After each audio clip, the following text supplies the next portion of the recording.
네, 저는 읽어드린 본문을 중심으로 이전보다 더 좋은 인생이란 제목을 함께 말씀을 나누기 원합니다. 한번 따라하겠습니다. 이전보다 더 좋은 인생. 한 번 더요. 이전보다 더 좋은 인생. 네, 올 한 해 우리가 이전보다 더 좋은 인생들 되어지길 주의 이름으로 축복합니다. 자, 여러분 신년에 계속적으로다가 신년 메시지를 여러분에게 나누고 있습니다. 그래서 송구이 영식 때는 우리가 또한 옛사람을 벗어버려야 된다. 그리고 또 표대를 향하여 나아가야 된다. 지난주에 말씀드렸죠. 예수님만을 바라봐야 된다. 붙잡아야 된다. 그리고 오늘도 또 말씀을 통하여서 신년 한 해 우리가 어떻게 올 한 해를 살아가야 될까에 대해서 함께 말씀을 통해서 좀 은혜를 나누고자 하는 것입니다. 여러분, 인간은 잘 나가고 자신만만하고 내가 무엇인가 좀 힘을 있을 때 하나님을 필요하지 않다라고 그렇게 생각하는 경우가 너무나도 많이 있습니다. 이것이 인간의 바로 교만이라는 것입니다. 그러나 우리의 삶이 힘들고 어렵고 또 실패와 고난과 절망이 오게 되어지면 자연히 우리를 도울 자를 찾다가 결국에는 우리 그리스도인들은 하나님 앞으로 나오게 되어지는 것입니다. 그렇기 때문에 우리가 인간의 삶이 힘들고 어려울 때 하나님을 만날 수 있는 좋은 기회가 되어진다라는 것이에요. 여러분, 우리가 환경이 좋고 만사가 잘 될 때 하나님 앞에 나와 예배하고 또 하나님께 영광 돌리면 얼마나 좋겠습니까? 그러나 대개는 그렇지 못한 것이 우리의 또한 연약함인 것입니다. 우리 앞에 캄캄해지고 힘들고 어려움이 닥쳐와야지만이 하나님이 일하실 수 있도록 또 하나님께 우리가 자리를 내어 놓는 것입니다. 그리고 그럴 때 하나님께서는 우리의 연약함과 우리의 나약함과 또 우리의 실망할 때 찾아오셔서 우리 가운데 역사해 주시는 것이에요. 여러분, 우리가 인생을 살면서 힘들고 어려운 일이 너무나도 많이 있습니다. 또 우리가 신앙생활하면서도 믿음이 떨어질 때가 있죠. 하나님을 붙잡고 해야 되는데, 하나님 앞에 나아가야 되는데 믿음이 떨어져서 하나님도 붙잡지 못하고 하나님도 바라보지 못하는 경우가 많이 있습니다. 또 마음의 소망이 사라지고 심지어는 그만 살고 싶다라는 생각까지도 들 때가 우리는 있어요. 기운이 빠지고 인생의 즐거움이 사라집니다. 평안이 없습니다. 그러니 당연히 마음 가운데 불안함만이 찾아오게 되어지는 것입니다. 또 평안이 없으니 잠도 제대로 자지 못하는 것이죠. 기쁨이 사라지니 삶의 힘을 잃을 때가 있고요. 또 하나님의 의가 사라지니 우리가 죄악 가운데 다시금 나아가게 되어지고 죄된 모습으로 살아가니 또 그것에 실망해서 또 우리가 연약하고 주저앉게 되어지는 것입니다. 이렇게 거룩한 삶이 없어지니 또 우리의 괴로움이 우리의 심령을 괴롭게 하는 것이죠.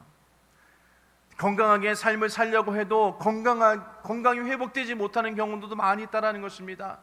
그러니 또 더욱더 힘이 빠지고 허약해지고 연약해지고 또 잘 될 것 같은 사업이 갑자기 무너지고 어려워지고 문제가 생기며 자녀들이 갑자기 말을 안 듣기 시작하며 사춘기를 통해서 또 갈등이 생기고 부부간의 갈등이 생기고 이러한 일들이 자주 생기니 우리가 천국에 대한 확신이 사라지기도 하는 것입니다.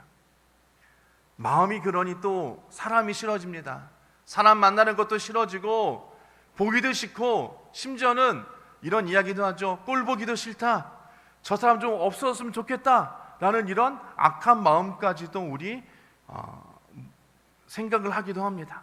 마음에 미움이 가득 차게 되어지는 거죠. 여러분, 제가 드린 이런 모든 것들은 우리 인간의 힘으로 할 수 없는 것들이에요. 이런 것들을 우리가 극복하고 하려고 해도 잘 되지 않는 경우가 너무나도 많이 있습니다. 그럴 때 여러분, 우리는 어떻게 해야 되겠습니까? 무엇보다도 우리 곁에 계신 예수 그리스도를 우리가 더욱더 붙들어야 될 줄 믿습니다. 물론 제가 말씀드린 것처럼 그것이 힘들고 어렵죠. 너무나도 답답합니다. 그래도 여러분, 우리가 주님 앞으로 나아가야 될 줄 믿습니다. 요한복음 10장 10절에 이렇게 말씀하십니다. 도둑이 오는 것은 도적질하고 죽이고 멸망시키는 것뿐이요 내가 온 것은 양으로 생명을 얻게 하고 더욱더 풍성히 얻게 하려는 것이다. 우리 안에 생명을 주시고 우리가 풍성해지는 것을 원하시는 분이 바로 예수 그리스도라고 성경은 말씀하고 계시는 것입니다. 그러므로 예수께서 이 땅 가운데 오신 것은 우리에게 부족함이 없도록 우리를 채워주시는 것이에요. 그래서 여러분 시편 기자는 이렇게 말씀하십니다. 제가 참 좋아하는 성경 구절인데요. 여호와는 나의 목자시니 내게 부족함이 없으리로다 라는 것이에요. 여러분 우리가 얼마만큼 하나님의 복을 풍성히 누리고 있는가 여러분 우리가 한번 생각해 보시고 그것에 감사하고 또 힘들고 어려움을 이겨나갈 수 있는 저와 여러분 되어지길 주의 이름 축복합니다. 여러분 우리가 성경을 바라볼 때 믿음의 눈으로 바라보게 되어지면 수많은 기적의 역사가 나타나는 것을 볼 수 있습니다. 기적을 영어로 미라클이라고 이야기하죠. 이것은 라틴어에서 유래된 말로서 인간 스스로 도저히 할 수 없는 엄청난 일을 해결할 때 나타나는 일을 우리는 기적이다라고 그렇게 이야기해요. 성경에는 기적이란 말을 두 가지로 표현하는데 첫 번째는 공간복음에서 주로 사용하는 말인데요. 두나미스라고 이야기합니다. 두나미스, 우리 다이너마이트의 원이 되는데요. 폭발적인 능력, 기사, 이적이라는 말로 그렇게 표현되어집니다. 즉 하나님의 능력이 우리 삶 속에서 특별하게 역사함으로써 일어난 놀라운 사건, 우리는 이것을 기적이란 이야기를 사용합니다. 오늘 본문에 나오는 요한복음에서는요 세메이온이란 단어를 사용하는데요. 이 말은 표적, 표시, 사인이라는 뜻이고요. 오늘 본문 요한복음 2장 11절에 표적이라는 말로 번역되어졌다는 것이에요. 여러분 이 표적은 기적과는 좀 다른 의미를 가지고 있습니다. 즉 이 말은 단순하게 하나님께서 놀라운 일을 행하셨다 이런 기적의 사건에 초점을 맞추는 것이 아니라 기적의 사건보다는 오히려 그 기적을 통해서 하나님이 우리에게 하나님이라는 것을 나타내 주신 것을 이야기하는 거예요. 그러니까 단순 두나미스라는 그런 표적, 기적을 이야기할 때는 그냥 하나님께서 기적을 베풀어 주셨다, 우리의 힘들고 어려운 일들을 해결해 주셨다, 우리가 인간으로 할 수 없는 일들이 기적이 일어났다라고 그렇게 이야기하지만 오늘 본문에서 나온 이 세메이온이라는 단어를 쓴 표적이라는 단어는 이런 사건을 통해서 하나님의 성품을 배우는 것입니다. 그리고 하나님이 우리 가운데 무엇을 말씀하시는가에 대한 하나님의 뜻이 그 안에 있다는 것이에요. 그래서 요한복음의 이 표적, 예수님께서 이 가나안 이 가나안 홀인잔치가 예수님의 첫 기적의 사건인데 이 11절에 나오는 이 표적의 말씀을 통하여서 하나님이 우리에게 무엇을 말씀하시는가를 우리는 살펴볼 수 있다는 것입니다. 저는 오늘 이 본문을 통해서 이전보다 더 좋은 인생을 살려면 특별히 2024년보다 2025년도 또 2025년보다 2026년을 더 이전보다 더 나은 인생을 살려면 우리가 어떻게 해야 되는가, 이 말씀을 통해서 한번 좀 은혜를 나누고자 하는 것입니다. 첫 번째로는 믿음의 간구함이 있어야 된다는 것이에요. 여러분 이 기도하는 사람은 반드시 믿음으로 기도를 해야 되는 것입니다. 오늘 본문 3절 보면 포도주가 떨어진지라 예수의 어머니가 예수에게 이르되 저들에게 포도주가 없다니라고 예수님께 아뢰는 것을 우리는 이야기를 합니다. 여러분이 마리아나 예수님도 손님이라는 것이에요. 그 잔치에 초대받은 사람입니다. 주인이 아니에요. 마리아는 초대받은 손님에도 불구하고 주인에게 달려가지 않았습니다. 포도주가 없는 것을 알고 주인에게 가는 것이 아니라 또 옆집으로 가서 도움을 청한 것이 아니라 예수님께 찾아갔다라는 것이에요. 이 이야기는 사람에게 찾아가봐야 별 볼 일 없다라는 것을 또한 말씀하고 있는 것입니다. 여러분 우리도 그래야 될 줄 믿습니다. 여러분 우리는 어떻습니까? 우리에게 문제가 다가올 때 우리는 어디로 가나요? 여러분 우리에게 주어진 문제가 하나님이 우리에게 주신 기도의 제목이라고 생각하시기를 주님으로 부탁을 드립니다. 그렇게 생각해야 돼요. 문제가 있다, 문제가 생겼다, 여러분 이것은 우리가 바로 기도해야 될 때라는 것을 반드시 기억하시기를 바랍니다. 여러분, 일생생활에서 우리가 먹는 것보다 활동하는 것보다 숨 쉬는 것이 가장 중요하게 되어지는 것은 숨을 쉬지 않으면 우리는 죽기 때문이죠. 우리가 예배 생활하면서 신앙 생활하면서 성경 보고 전도하고 봉사하는 거 중요합니다. 그렇지만 여러분, 기도가 제일 먼저 앞서야 되는 것이에요. 왜냐하면 기도는 영적인 호흡이 되기 때문인 것입니다. 그래서 우리 신앙인들은 영적인 호흡을 늘 하면서 살아야 되죠. 그러려면 반드시 기도함으로 삶을 살아야 되는 것입니다. 이 마리아는 이 사실을 너무나도 잘 알고 있었다는 것이에요. 사람은 소용이 없다, 예수님만이 오직 이 문제를 해결하실 분이다라는 것을 알았다는 것이에요. 그런데 예수님께서 4절 말씀을 보면 이렇게 말씀하십니다. 내 때가 아직 이르지 아니하였다, 이런 표현이 나오는데, 이 표현은 우리가 그냥 때를 이야기하면서 예수님의 구속사역적인 의미를 또한 포함되고 있다는 것이에요. 즉 여기서 말하는 내 때란 하나님의 영광을 나타내는 때를 의미하고 있다는 것이에요.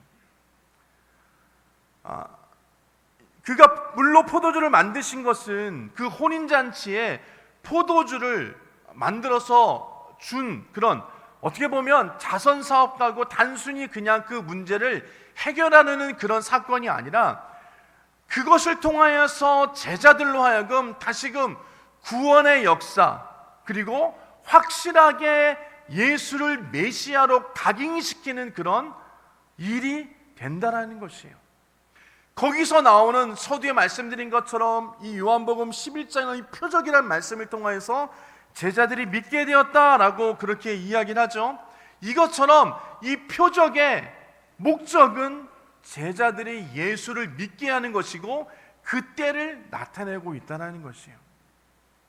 내 때는 바로 가나안 혼인잔치에서 그의 권능을 나타내실 그 때를 나타내고, 그것을 통하여서 제자들에게 믿음을 보여주시는 것에 대해서 말씀하고 있다는 것이에요.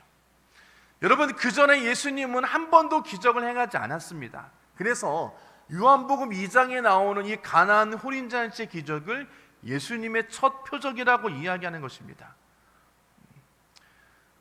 그러니 많은 주변의 사람들이, 심지어는 마리아까지도 예수님께서 기적을 베푸신 것을 보지 않았다라는 것이에요. 그런데 이러한 상황 가운데서 포도주가 떨어졌다고 예수님께 부탁한 마리아의 믿음이 대단하였다라는 것입니다. 그리고 그는, 여러분, 예수님이 누구인지를 마리아는 알았겠죠. 왜냐하면 그가 성령으로 잉태되어 온 그 순간부터 그가 어떻게 될 것인가를 하나님께서 계속적으로 말씀하셨기 때문에 마리아는 특별한 예수님의 기적이 나타나지 않아도 예수님이 어떠한 분인가를 분명히 알고 있었다는 것이에요.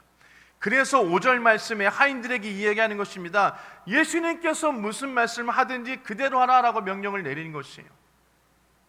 예수님이 하나님이신 것을 알았다라는 것입니다.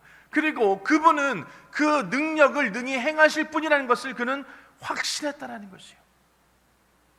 이렇듯 우리가 하나님 앞에 기도하고 하나님 앞에 아뢰일 때 우리가 생각해야 될 것은 주님께서 반드시 그것을 이루어 주신다라는 확신을 가지고 기도해야 된다는 것이에요.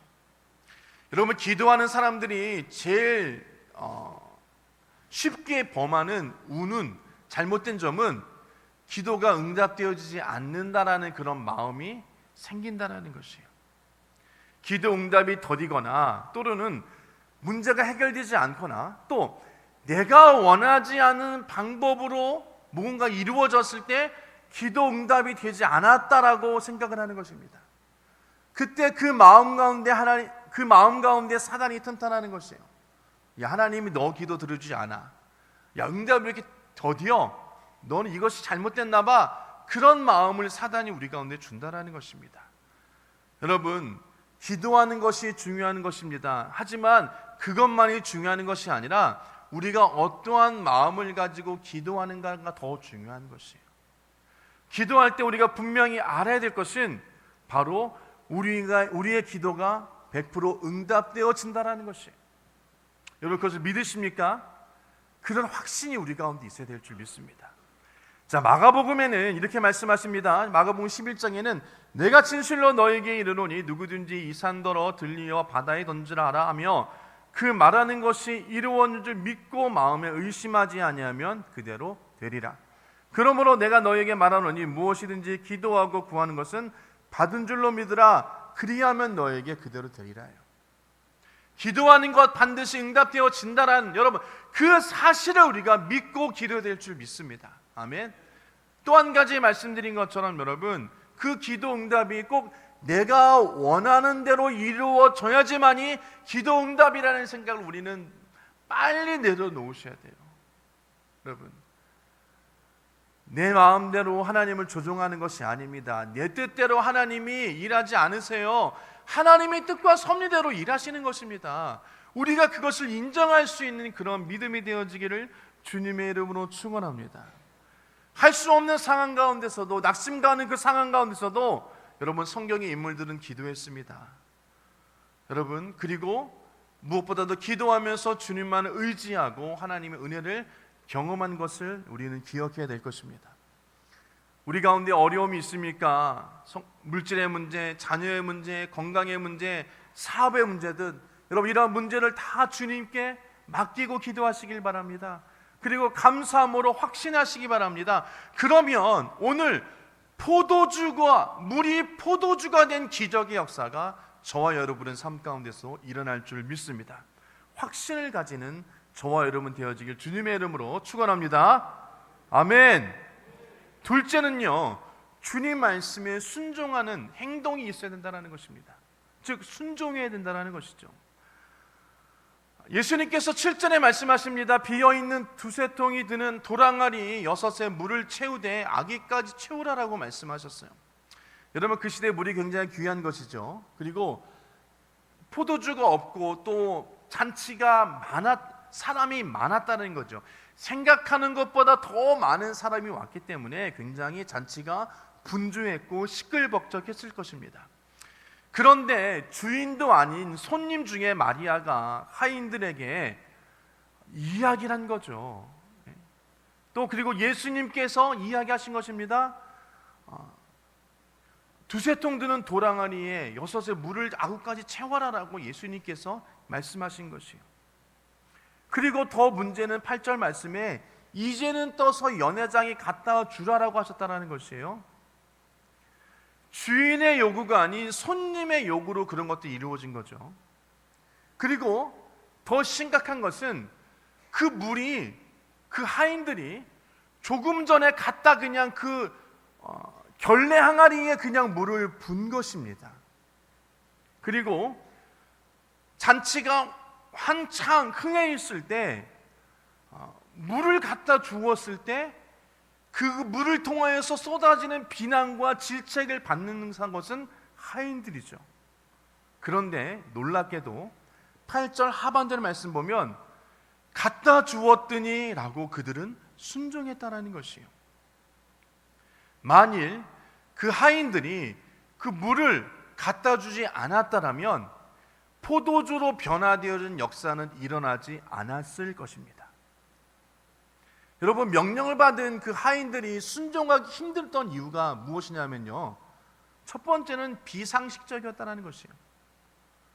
여러분, 그날에 지배했던 6개의 돌 항아리는 식사 전후에 손을 씻고 외출하거나 외출한 다음에 돌아왔을 때 손을 씻는 용도로 사용되어지는 것이에요. 그리고 그 물을 담는 그런 항아리인 것입니다. 다시 말해서 포도주 용기가 아니었다라는 것이에요. 어떻게 보면 손을 씻고 발을 씻는 세숫대에 물을 붓고 그 세숫대야를 갖다 주라는 것과 똑같은 거예요. 우리나라처럼 굉장히 비상식적이죠. 그 두 번째로는 비과학적이라는 것이에요. 포도주는 여러분 익어야 되는 것입니다. 아무리 포도주가 좋다고 하더라도, 빨리 먹는다고 하더라도 그것을 바로 따서 여러분 먹을 수는 없어요. 그건 포도주가 되지 않습니다. 적당한 방법으로 포도를 따서 또 그것을 짜서 발효를 시켜서 그런 다음에 여러분 포도주가 되어지는 거죠. 그런데 지금 예수님께서 물을 떠나오자마자 바로 갖다 주어라, 이런 포도주, 그래 그것이 진짜 포도를 짜서 넣은 것이라 하더라도 발효의 과정이라는 것이 지나지 않았어요. 그냥 숙성시키는 과정에 지난 것이 아니라 그냥 포도즙뿐밖에 되지 않는 것입니다. 굉장히 비과학적이라는 거죠. 그렇기 때문에 선뜻 순종하기 어려웠을 것입니다. 그리고 세 번째, 연회장에 갖다 주라고 했을 때 여러분 믿을 수가 없었다는 것이에요. 이 하인들의 입장에서 포도주가 필요한데 왜 이 물을 갖다 주려고 했을까? 괜히 떠다 주고 손님들한테 핀잔을 듣지는 않을까? 또 손님들이 화를 내지 않을까라는 그런 염려함이 그들 가운데 있었기 때문에 그들이 온전히 순종하지 못했다라는 것이에요. 여러분, 그렇습니다. 우리가 하나님 말씀에 순종할 때도 상식적이지 않고 비과학적이지 않고 또 논리 인정되지 않는 것, 여러분 그런 것들이 우리 안에 있어요. 그런 마음이 있기 때문에 우리가 하나님 말씀에 순종할 수 없다라는 것입니다. 그러나 여러분, 우리가 잘 기억해야 될 것은 성경 안에서 일어나는 그런 기적과 하나님의 능력은 상식적이지가 않아요. 과학적이지가 않아요. 또 우리가 여러분 납득되지도 않는 것이 너무나도 많이 있다라는 것입니다. 여러분, 우리가 잘 아는 이스라엘 백성이 홍해를 건넜을 때 여러분 40년 동안 그들이 굶지 않았다라는 것이에요. 신발과 옷이 헤어지지 않았다라는 것입니다. 그리고 하룻밤 사이에 이스라엘 백성들을 침략했던 아수르 병사 18만 5천 명이 하룻밤 새에 다 죽었어요. 이스라엘 백성들은 전쟁을 할 수도 없었던 사람이었습니다. 이런 창세기부터 요한계시록까지 인간의 상식과 과학을 초월한 사건들이 계속적으로 여러분 나타났다라는 것이에요. 그러나 오늘 본문이 우리에게 주는 교훈은 무슨 말씀을 하든지 그대로 하라는 것이에요. 이치에 맞든 안 닿든 그것이 비과학적이든 비상식적이든 여러분 그것을 그냥 하라는 것입니다. 묻지도 따지지도 말고 그냥 순종하라고 주님께서 말씀하시는 것이에요. 그랬을 때 기적의 역사가 우리 가운데 나타날 줄 믿습니다. 우리 인간이 계산하는 곳에 하나님 역사하지 않으십니다. 기적은 불신앙의 자리에 기적이 나타나지 않아요.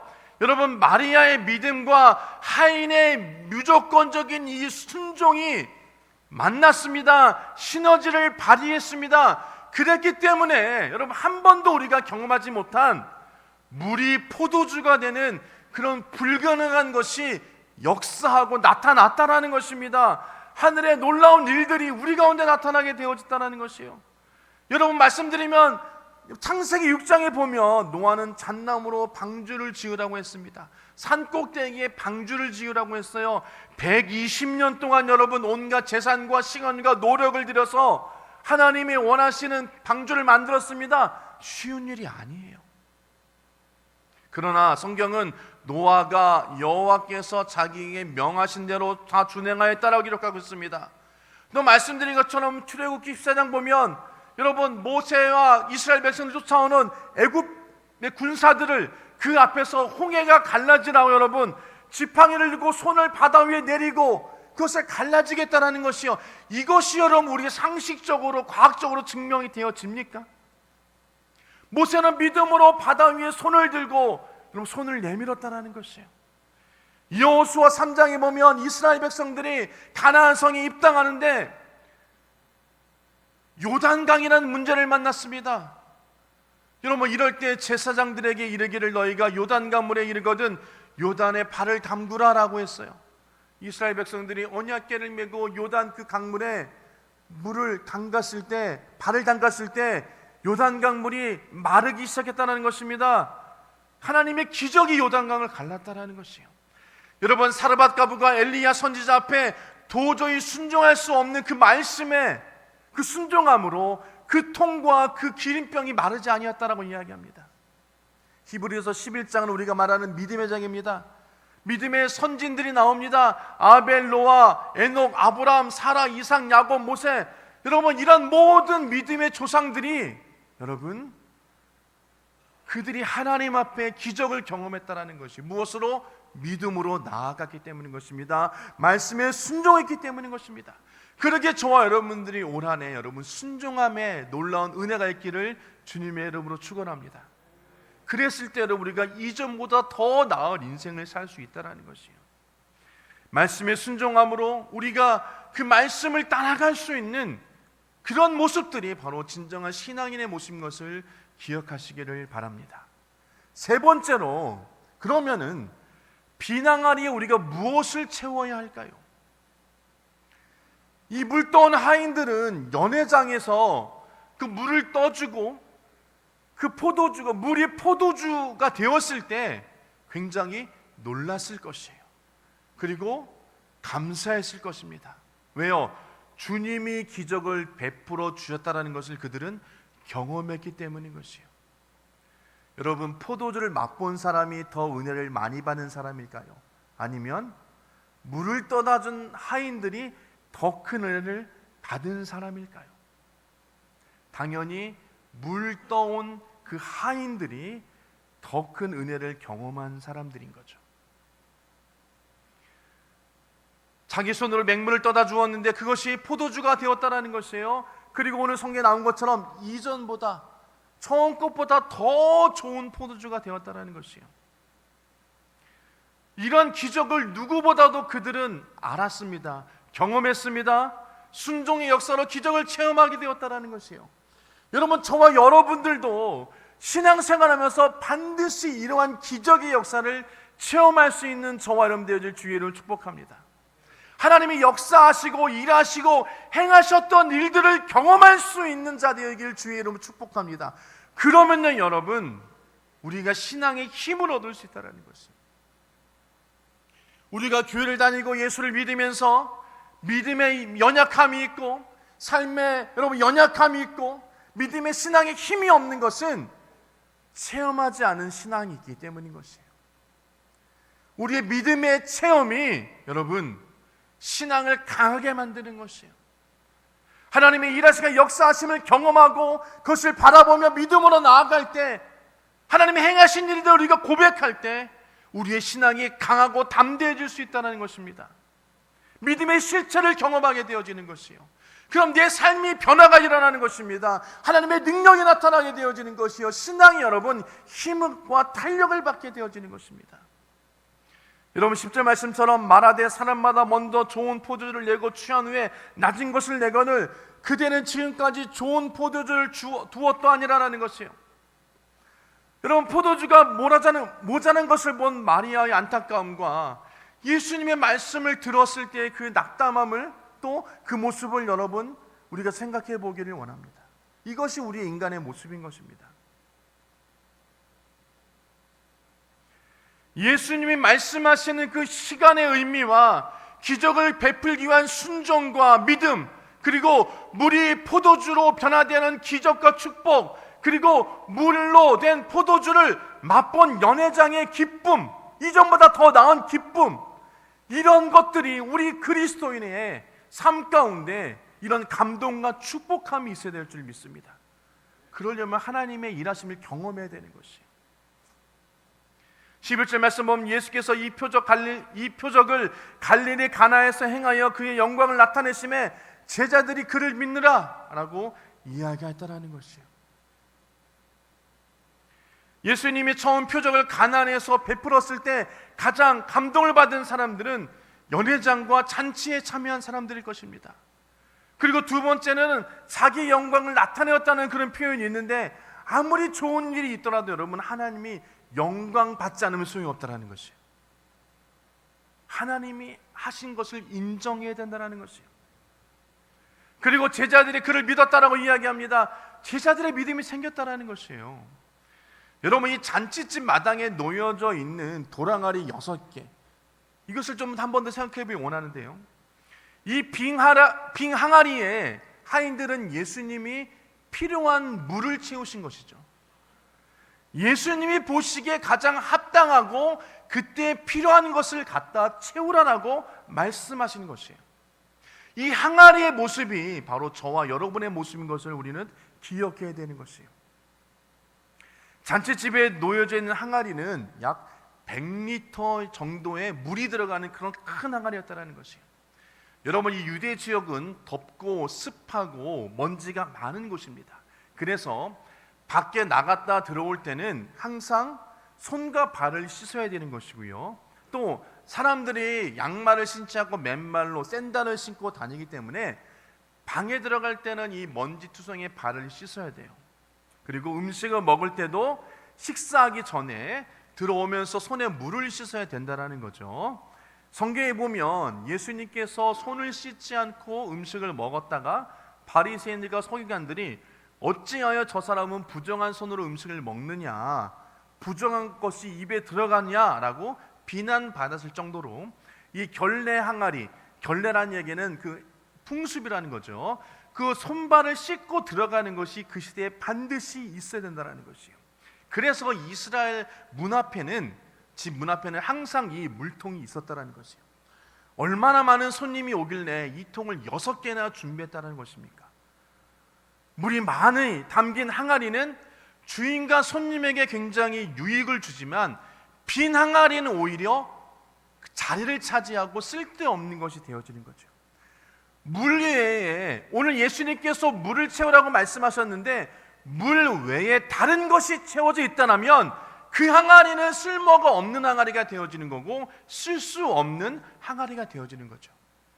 그리고 그 텅 빈 항아리는 여러분 굉장히 크고 겉모습이 화려할지도 모르겠지만 여러분 쉴 수가 없는 그런 항아리가 되어지는 것이에요.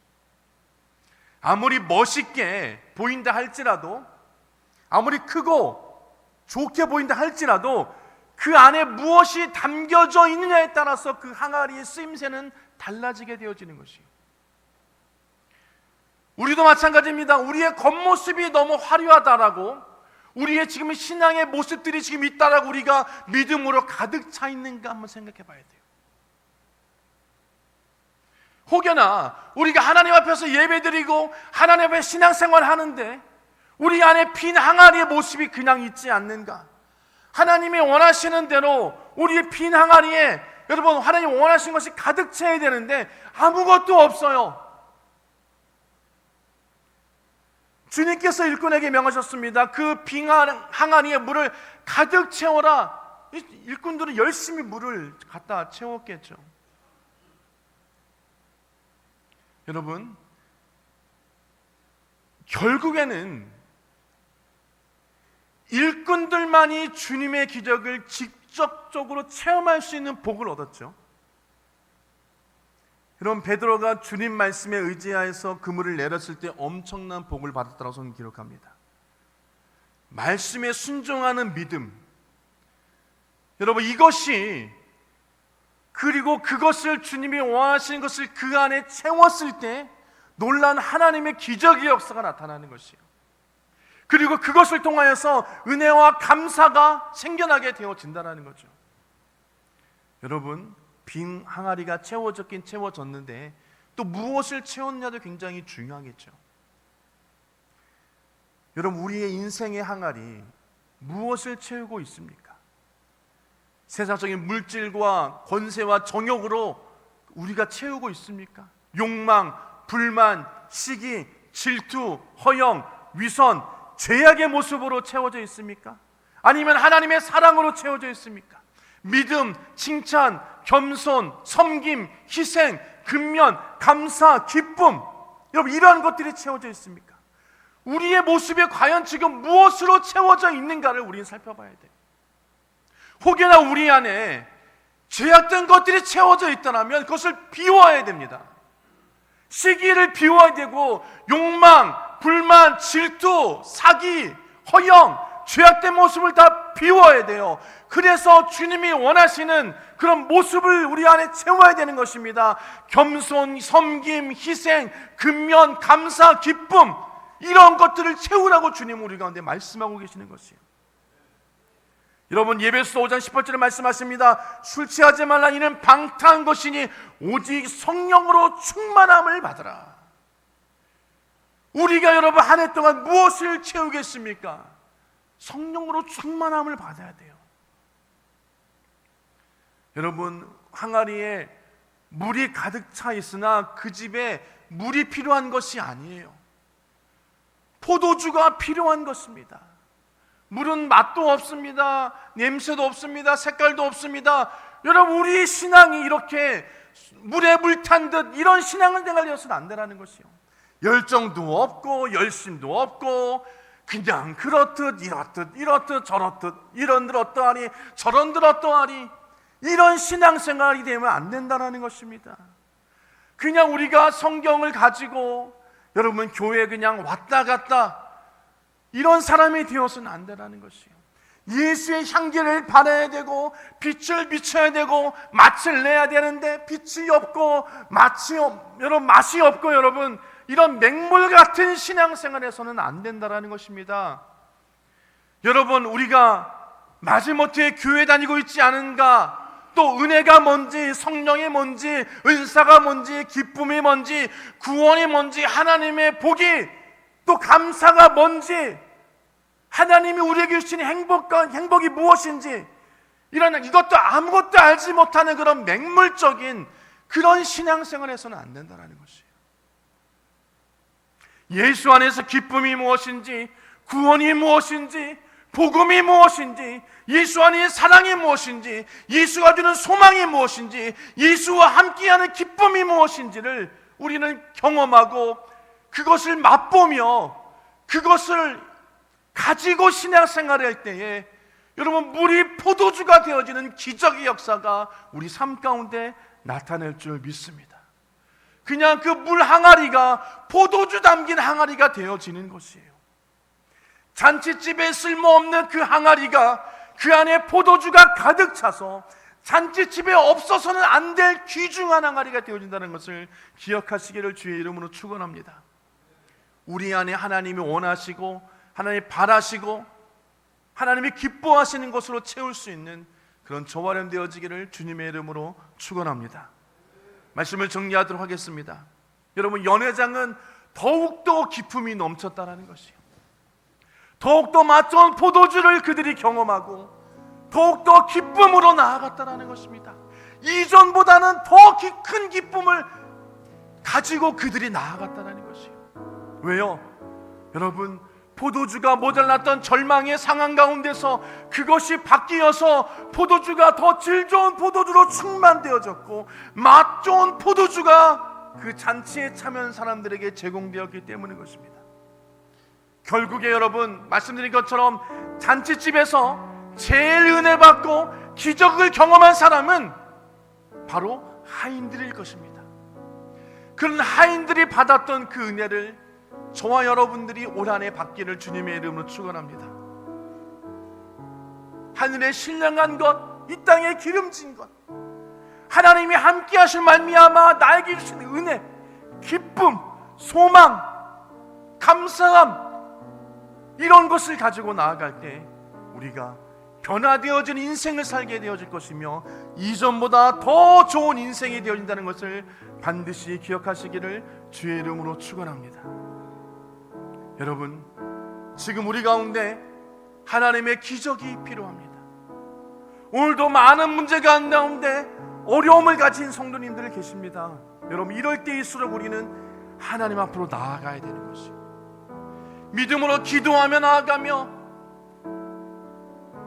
말씀에 순종함으로 나아가 우리 안에 성령으로 가득 채워져서 우리가 하나님의 기적의 역사를 경험하는 그런 한 해 되어지기를 주님의 이름으로 축원합니다. 오늘 본문 속에 우리에게 말씀하여 주신 그 하나님의 뜻과 섭리를 반드시 기억하고 그 말씀대로 실천하며 하나님의 기적을 경험하는, 또 그걸 통하여서 주님께 영광을 돌리는 저와 여러분의 인생 되어지기를 주님의 이름으로 축원합니다.